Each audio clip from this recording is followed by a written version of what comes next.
Salut, bienvenue dans le service après-vote des élections.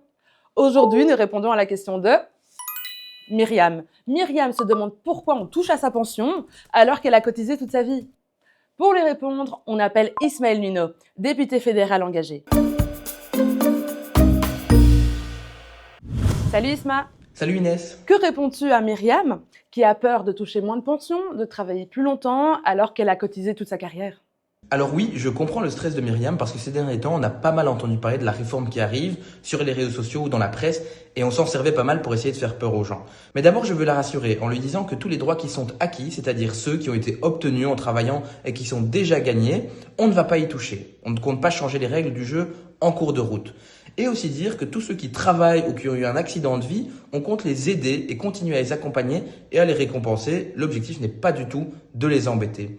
Et dernière chose, c'est de dire que cette réforme, elle était nécessaire. C'est vrai que c'est jamais un grand plaisir de devoir réformer les pensions, mais on est dans un système où il y avait de moins en moins de gens qui travaillent pour de plus en plus de gens qui sont inactifs, ça veut dire à la pension. C'est une bonne nouvelle parce qu'en fait, on vit de plus en plus vieux, mais ça fait que le système, il est de moins en moins soutenable parce qu'aujourd'hui, c'est ceux qui travaillent pour ceux qui sont à la pension. Et donc, on devait réformer parce que le risque, c'était qu'un jour, on soit obligé de vous dire, non pas qu'on allait réformer les pensions, mais qu'on n'était plus capable de les payer.